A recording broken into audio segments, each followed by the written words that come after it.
From the Institute for Research on Public Policy, this is Futureproofing Canada. I'm Jennifer Ditchburn, President and CEO of the IRPP. I'd like to thank our presenting sponsor, BMO Financial Group, for its generous support of this podcast. One of the biggest public policy challenges we're facing in Canada right now is around housing. There's just not enough of it, and there's certainly not enough affordable housing. And that has a range of consequences. It stifles economic growth, it hinders students who are looking for places to live, it exacerbates problems for the most vulnerable in our society, and it can tear at our social fabric and social cohesion as well. On today's episode, I talked to one of Canada's foremost housing and urban planning experts, Carolyn Whitzman. She works as a senior housing researcher at the University of Toronto's School of Cities. She's the author of the recent book, Home Truths: Fixing Canada's Housing Crisis, which was released in 2025. Here's our conversation.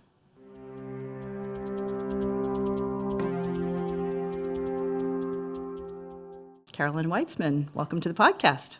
Jennifer, it's great to be here. So before we really get into things, I wanted to set the stage a little bit about where we are in housing in Canada and how we got here. Talk to me about what happened 30, 40 years ago in terms of federal and provincial policy in Canada. What happened in Canada isn't too different from what was happening in rich countries around the world, which is that there was the advent of a set of theories which are called neoliberalism.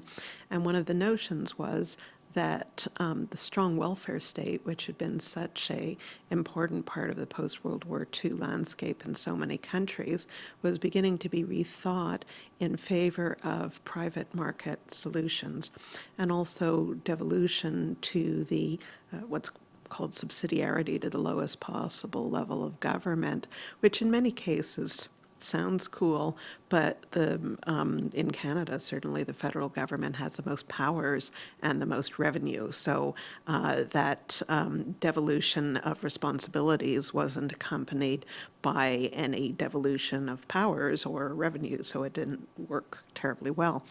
So what happened in Canada in the 1970s was the new capital gains tax laws said that your principal property could be exempted from capital gains tax, and that was part of an effort to make as many people as possible homeowners and to use home ownership as a substitute for a really strong retirement savings program that had anything that was about any other form of investment rather than housing.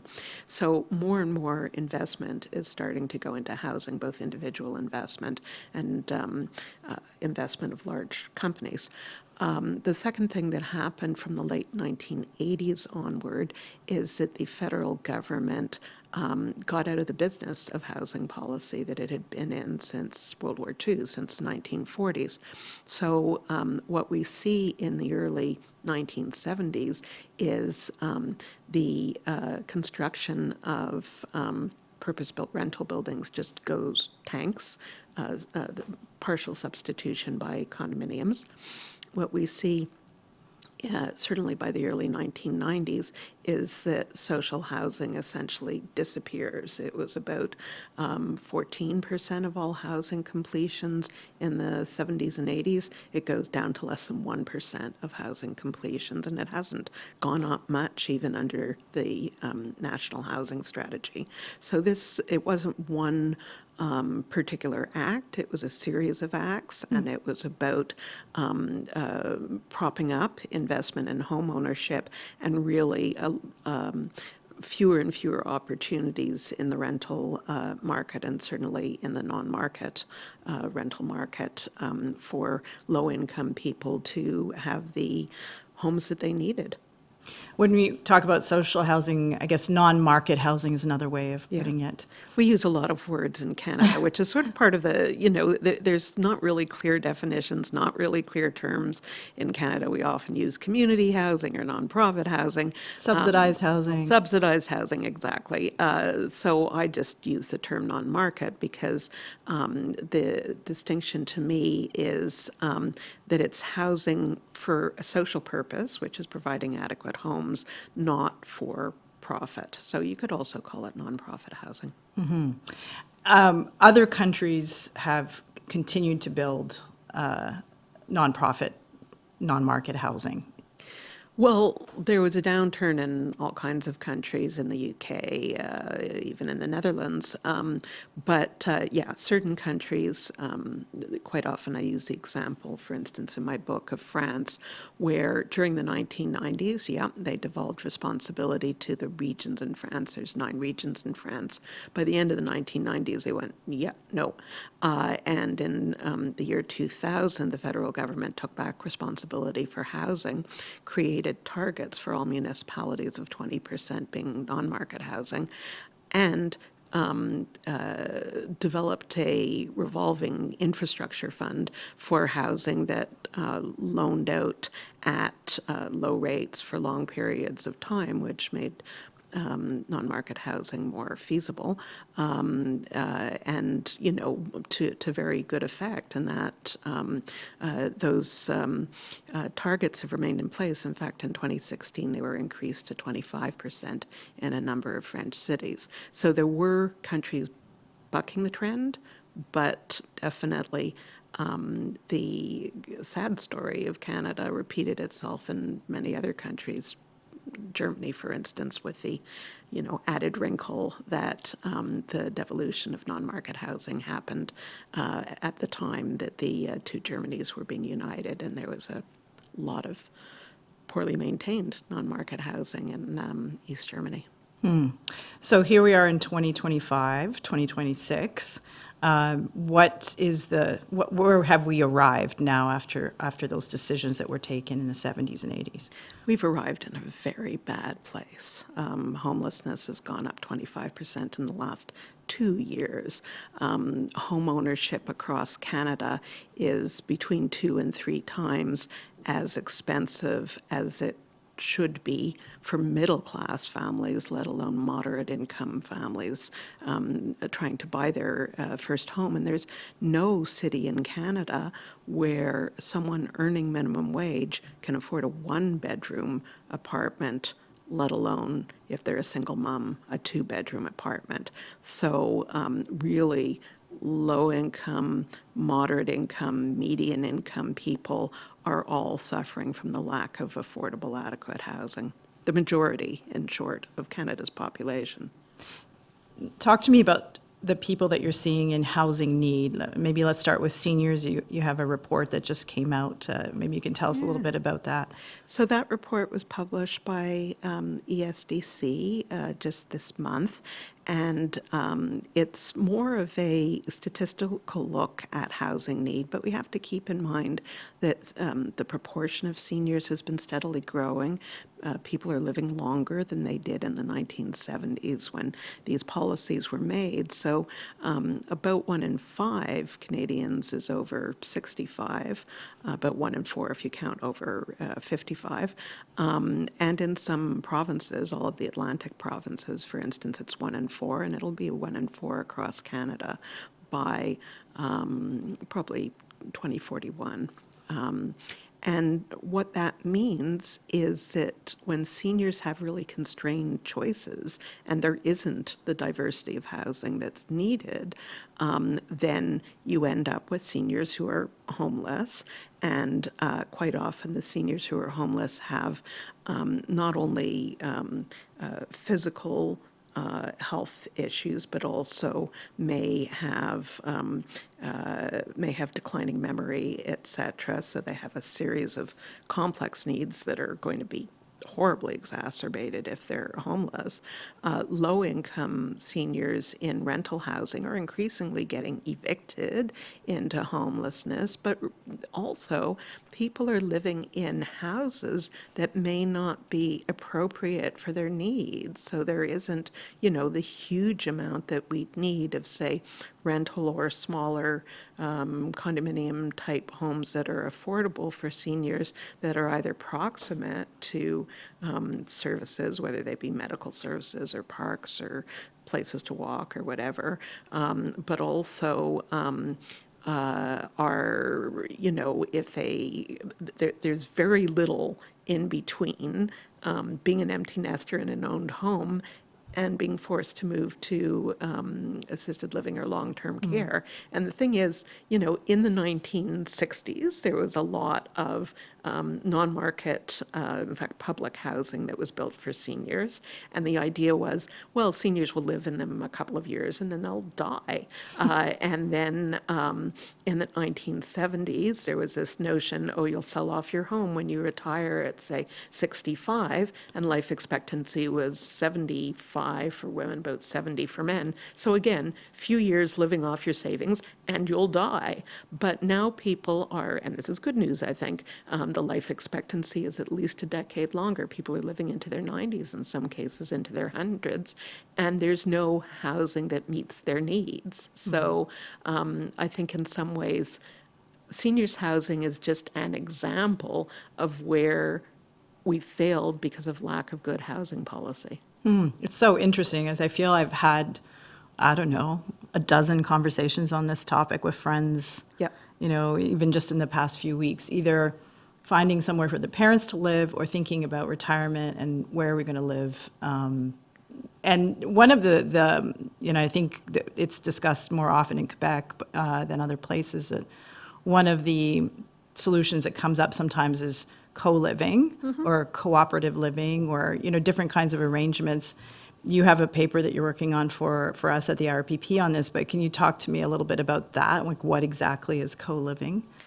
Yeah, about 5% of households in Denmark live in some form of co-living, and that just means housing where there are shared spaces. Those shared spaces could be as simple as a shared backyard or shared laundry or something like that. Usually they involve some sort of communal eating area, which doesn't mean that you don't have your own kitchenette, but there are eating and living areas that are shared.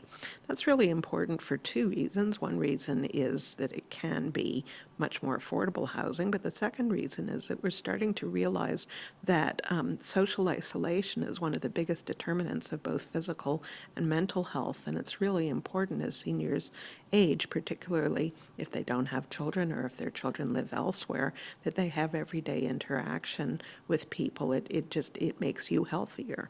So the advantages of co-living where it works is that it's a greater sense of community than living a sort of isolated life. It's also easier to extend mutual aid, and a lot of studies of co-housing, not just for seniors, but for single parents and young adults, find that there are high levels of informal mutual aid. Could range from I'll feed your cat while you're away to checking in on neighbors if they don't appear for a few days. And that's super important. It's, we talk a lot about naturally occurring retirement communities, or NORC. Well, co-housing is an intentional co-living community, or could be an intentional retirement community where you could share an occasional visiting housekeeper, an occasional visiting nurse, or something like that. And it just makes it so much easier to age in place, so much better than presenting a stark choice between living on your own until you can't and then, immediately going to long-term care. How could a government support that people who have ideas for, I'd like to create this kind of Yeah, so at the moment, project. it's essentially illegal to create co-living in Canada. What? How? Why would it be illegal? Happy to explain. So even with all of the zoning reform that's going on, it hasn't gone near far enough yet.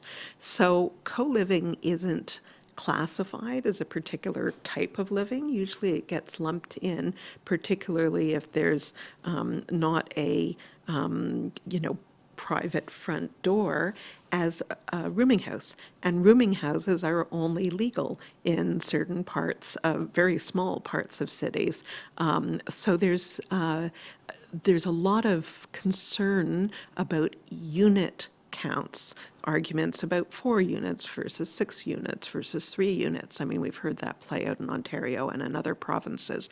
What happens if it's 6 or 7 seniors? It's not necessarily separate units with entirely self-enclosed bathrooms, kitchens, etc., a front door, but is more of a collective house. It just gets lumped in as a rooming house, and it's really, really hard to get zoning permission to build a rooming house. Another thing that's really, really hard is getting finance, because again, there's a lot of concern from financial institutions for giving funding to, say, 3 unrelated people who are going to hold a mortgage. Now, it is true that couples may be seen as more stable, but with a 50% divorce rate in Canada, giving a mortgage to a couple isn't necessarily, the unriskiest thing to do. But the notion of giving a mortgage to a collective of 3 or 7 people is very, very, still considered very risky by financial institutions. There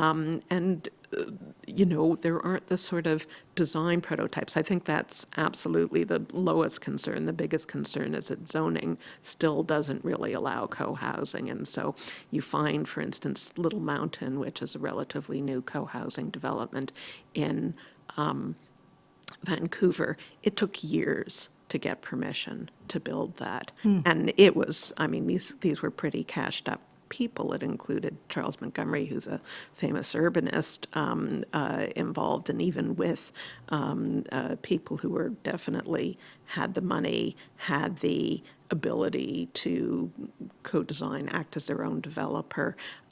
It was considered very risky, both by the city in terms of giving planning approval and then by financial institutions. How does the system of copropriété in Quebec differ?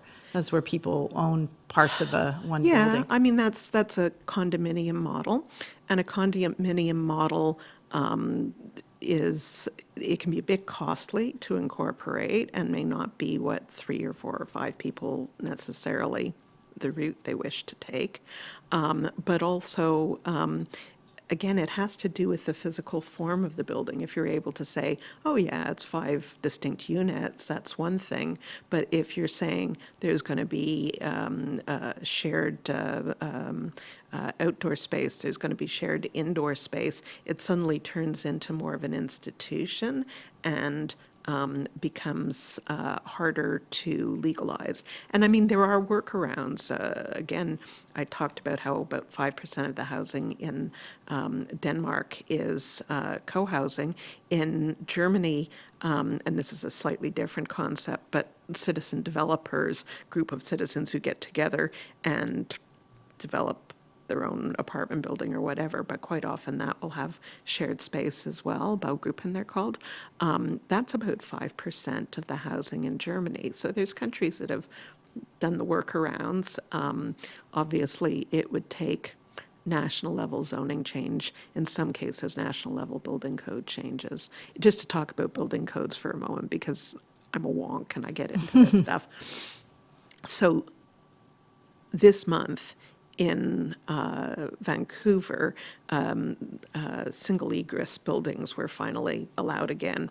A lot of the buildings that we think about when we think about Quebec were built at a time where you could have a single staircase or a single elevator. Now buildings have to be double loaded, have egress on both sides. The problem is not only does it make it more expensive, it also makes it harder to build larger units because of the layout on 1 or 2 or 3 lots. It makes it less energy efficient, and it means that there's less sunlight on a double-loaded corridor where one side is a corridor, and so you don't get sunlight as opposed to a single-loaded corridor.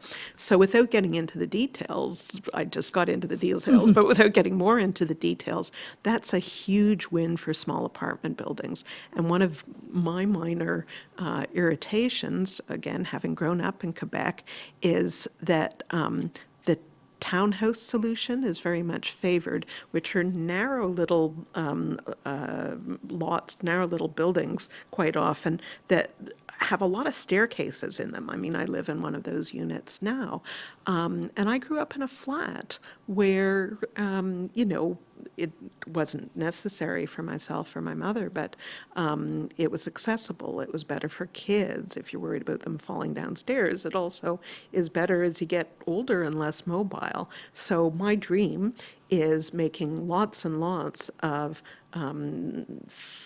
4 to 6 story apartments legal everywhere, not getting caught up with the number of units, and allowing small elevators. That's another thing in Canada and the US. The requirements for elevators are huge, so you can't get the kinds of small elevators you see, for instance, in Europe. So there's lots of common sense things that have worked in other countries and could make it so much easier to build the housing that we need. But it's essentially illegal to build the kind of housing that's most needed right now. I wanted to touch on what the federal government's announced because there's been a lot of attention on housing policy. They've committed to nearly doubling affordable housing construction to between 430,000 to 480,000 units per year, like ramping up over the next number of years. It's created the new agency Build Canada Homes, be involved in building some of the units for the first time in a long time, including those that are deeply affordable. And I noted their use of deeply affordable in the budget, which is terminology. Which was the topic of another IRPP paper. No, these reports that I've been working on have been quite influential. They are being read in the federal government, which is great. I think Build Canada Homes is talking the talk, but it's not necessarily walking the walk yet. So this is the new agency that they've created. Yeah. So there's a new agency, and in some ways, it's a good idea. In some ways, it's a bit of a continuation of Canada Lands Company, but it's because Canada Lands Company already existed, and Canada Lands Company was already building housing or master planning housing in several sites across Canada. But I like the idea of having an affordable housing agency. Check. I like the idea of affordability, but there needs to be a standard definition of affordability. From the 40s to the 80s, the federal government used, first income tertiles, but then they settled on income quintiles, and they said, we're building housing for low income, that's the lowest income quintile, and then moderate income, that's the second income quintile. That's one way to look at affordability.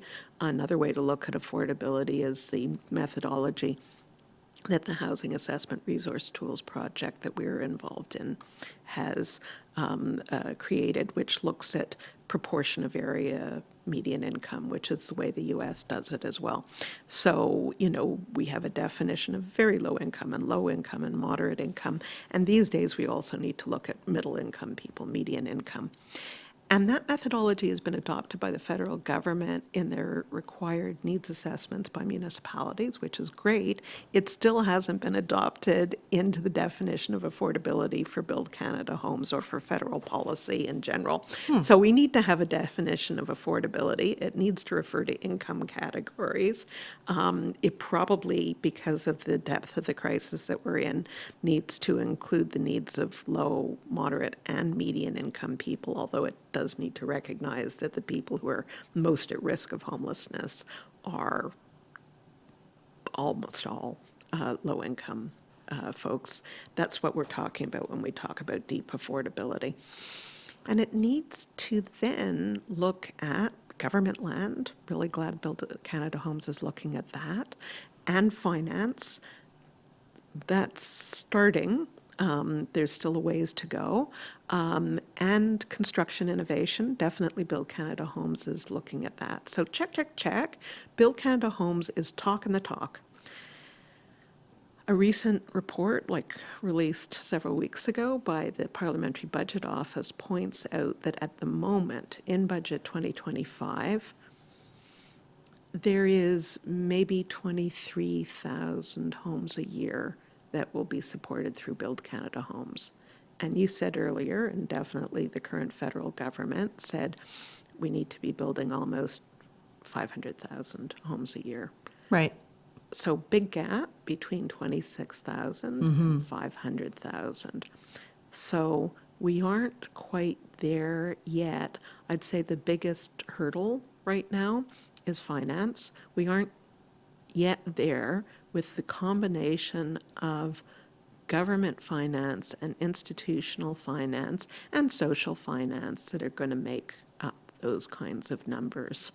And it's difficult, but again, a lot of reports have come out recently. A report came out from Housing Europe, which is basically the EU's housing agency, saying these are the kinds of finance mechanisms you need to have in order to get both institutional finance and government finance. And keep in mind that banks have about $7 trillion in Canada. Investment funds have about $7 trillion, and it's not the same as $7 trillion Pension that are in funds. banks, pension funds, et cetera. Imagine if those pension funds were for good instead of evil, because a lot of those pension funds right now are actively doing evil. They actively are funding organizations whose profit comes from dehousing people in rental buildings, renovating them, and then renting them out at twice the price. And that is, as a high net worth individual myself of a certain age who's thinking a lot about her retirement savings, I don't want to invest in child labor. There's guidelines around that. I don't want to invest in coal. There's guidelines around that. I also don't want to invest in dehousing people. No guidelines around that. What are some of the financing mechanisms that you think the federal government should be looking at that would be easiest to unlock? So to unlock some of that pension fund money that you mentioned, the Well, VC funding. mortgage loan insurance right now helps two groups. It helps high net worth individuals who want mortgages. It, to some extent, helps marginal folks who pay a surcharge, who don't have 20% of their down payment, et cetera. And it really, really helps big developers who are building unaffordable housing. I would love it if the focus of mortgage loan insurance and the focus of low-interest long-term loans were on the majority of the population, and 100% of the population who are in housing need low, moderate, and median income people. And you can support that through two ways. You can support the development of rental housing that have some basic ESG guidelines around how much they're going to raise the rent each year, whether they're going to do maintenance, whether they're going to try to avoid evictions instead of try to create evictions. So I did some work earlier this year for SHARE, which is a shareholders education group, on what ESG guidelines would look like.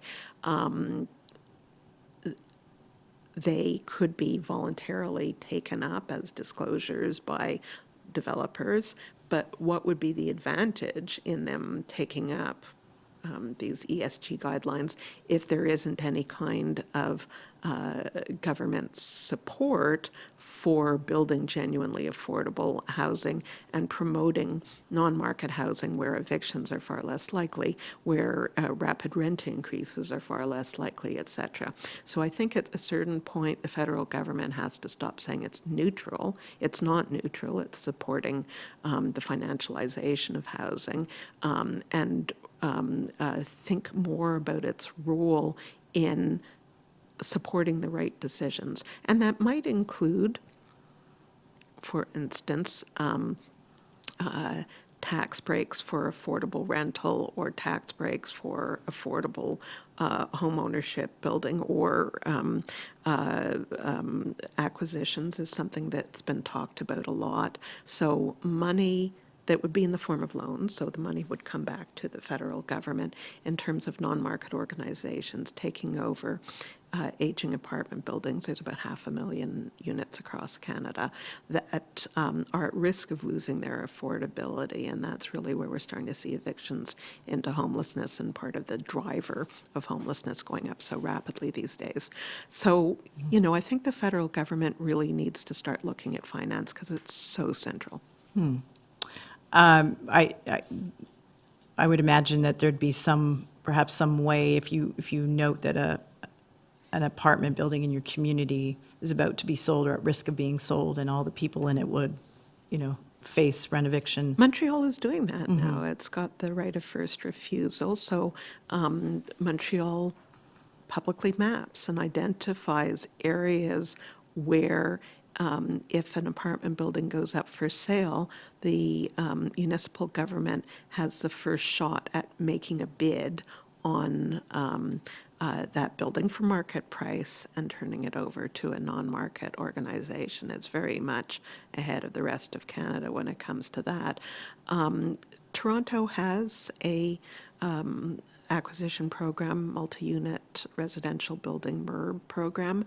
It's smaller and it isn't as public-facing, partly because the Ontario government, which has so much wrong with it, also doesn't have the same rules about, like the assessment has been privatized, so information on who owns land is a lot more privatized in Ontario. But Toronto's doing some good stuff. Hamilton also has an acquisitions program now. Ottawa's been talking about it. So, I'd say that municipalities in many cases are doing what they can to try to preserve affordable housing, but keep in mind that much more affordable housing is being lost than is being created right now. And the municipalities are so fiscally constrained. Yeah, how many buildings can they afford as opposed to how many buildings a revolving loan fund from the federal government can afford. Now there is, supposed to be imminently an announcement about a federal rental fund. At the moment, it's not that much bigger than the one in BC, and the one in BC has been incredibly successful. Again, it's a matter of scale. It's a matter of walking the walk, not just talking the talk. Definitely the federal government in many cases is talking about the right thing, but it needs to scale it up, and it needs to scale it up yesterday. And there's a terrific opportunity coming up for that, Jennifer, which is that the first national housing strategy, which was launched in 2019 and has bilateral agreements with provinces as part of it, and certain programs, some of which have been quite unsuccessful, some of which have been quite successful, that all ends in 2027. And we are very close to 2026 right now. So now is the time to start thinking about what the next national housing strategy is going to be. And that's been the focus of a lot of my work this year with the Federal Housing Advocate. Kind of hilariously, there was the National Housing Strategy Act that said Canada's going to progressively realize the right to housing, came in 2019, 2 years after the National Housing Strategy. So this is the first National Housing Strategy where there's actually legislation saying we have to focus on those who are most vulnerable. We have to continue to have a strategy. I'm hoping that that legal basis will allow a more ambitious strategy, a strategy that says something like, we're going to end homelessness and this is how. You have a really great eye on models across the world for housing, innovative approaches in Canada as well. Maybe we could start domestically. Or is there one project that you've seen? We've talked a little bit about co-living, but something you've seen where you think, okay, that could be replicated. We should be paying attention to that. Yeah, I mean, there's so much, but I am going to talk again about another project that I've been working on, which is around bundling assets. So there are about 8,000 non-market providers across Canada. There are 2,800 in Quebec alone, and most of them are very small. Only about 30 of them really have the size that would allow them to rapidly scale with the kind of portfolio approach that Build Canada Homes is talking about, 300 new homes at a time, those kinds of size of projects. So there's a number of options. There's a lot of mergers and acquisitions that could happen with non-market providers. But we're talking about something slightly different, which is them maintaining their autonomy, but pooling their equity, pooling their development capacity, looking at a portfolio of government land and sort of divvying it up amongst themselves.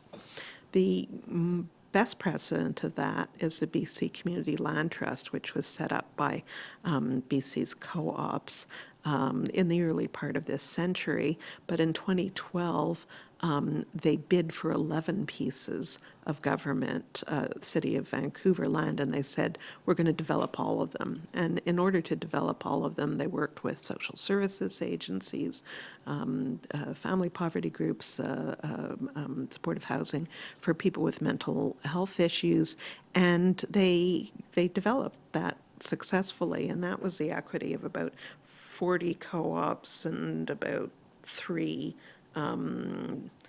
supportive housing organizations together. Otherwise, they just wouldn't have been able to do it.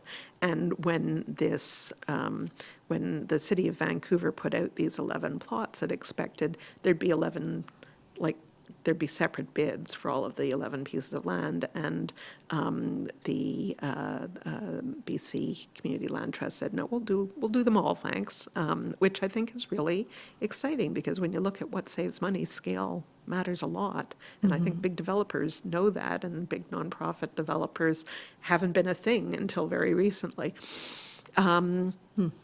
Here in Ottawa Community Housing has been working with 3 supportive housing agencies to try to get a pipeline of supportive housing going on. The name of the project is Bumblebee Project. That's really exciting. So we're trying to support this next generation of partnerships to to think big. Right now, only about 3% of completions are non-market. Compare that with 14% in the 70s and 80s. There's a lot of discussion, including by Scotiabank, that we need to double the amount of non-market housing from about 700,000 homes, which is the stock now, and 600,000 of the 700,000 date from before the 90s when the federal government got out, just to give you a sense. There just hasn't been much going on for 30 years. So double it, a decade for 700,000 non-market homes, when keep in mind that it's about 6,000 a year that are being built now, and talking about moving it up to 70,000. I've argued in my work for the Federal Housing Advocate that in order to end homelessness and in order to work towards a situation where everyone in Canada has an adequate, affordable home, we need to think about non-market housing being about 20% of the stock. And that means if we're going to have 500,000 homes a year, about 200,000 of those should be non-market. So that means a completely different level of scale for non-market providers. And I think it can be enabled with the right finance settings and the right construction settings and the right land settings. But then on the non-market side, there needs to be a generation of really entrepreneurial non-market developers. Do they need some training, education? Do they all know what is possible or what the art of the possible is in the nonprofit sector? Yeah, the short version is no. Okay. And the long version is that there's organizations like the Community Housing Transformation Centre and the Canadian Housing and Renewal Association that provide accreditation and training and technical advice on how to reach that necessary scale. But I think, there's been a lot of risk-averse behavior, and I completely understand why. The funding has been non-existent, and then even under the National Housing Strategy, it's been stop-start with really bad definitions of affordability that have nothing to do with the costs that people need. So it's sort of a two-step. The government has to actually visualize what it would take to provide adequate, particularly deeply affordable housing and put those policy settings in place. But then the non-market development and provision sector needs to professionalize in a way that it hasn't been when it was, a little religious charity that built a 30 home project and then, kind of sat on it for the next 30 years and went, well, that's what we can do. Or, a co-op got built in the 1980s, and it's got 40 or 50 homes that are still affordable, yay, but it needs to go beyond these individual projects to starting to think about what it takes to scale. If we think 20, 30, 40 years into the future, what would it take for Canada to get out of the current crisis it's in and not get into another one? I know that's a big question. Well, the housing crisis is like the death by 1,000 cuts. I think through the course of this interview, I've talked about taxation, I've talked about finance, I've talked about zoning. I haven't even talked that much about industrial construction, but it's a part of the question. I've talked about bad targets and bad definitions of affordability.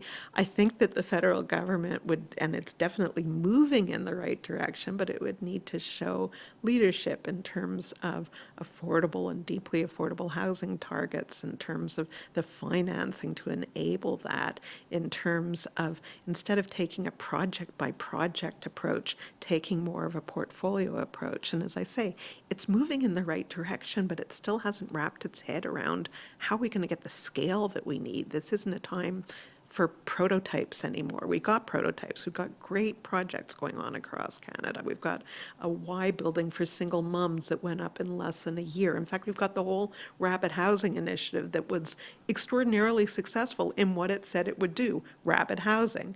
In some cases, it got flummoxed by zoning issues. In some cases, there were situations where the support services, which are really provincial responsibility, didn't come in, and it was supposed to be supportive housing for people with physical or mental disabilities. But on the whole, the program was a success. So we absolutely know what we need to do. We absolutely know that to end homelessness, we need adequate housing with supports. We just aren't doing it, and that's political will. Carolyn Whitzman, thank you for joining me on the podcast. Thank you, Jennifer. Thank you for tuning in to Futureproofing Canada. I want to thank our presenting sponsor, BMO Financial Group, for its generous support of this podcast. Our executive producer is Ricardo Montrose. Our production assistants are Blair Elliott and Alyssa Curry. And the show is mixed and edited by Jackie Gallant, who also does our music. If you liked what you heard and you want to find out more about the IRPP, please check us out at irpp.org. And if you really, really like what you heard, please leave us a review on your podcast app or send us some feedback on social media. We're on most platforms at IRPP. For the Institute for Research on Public Policy, I'm Jennifer Ditchburn. I'll be back in a couple of weeks with another episode of Futureproofing Canada.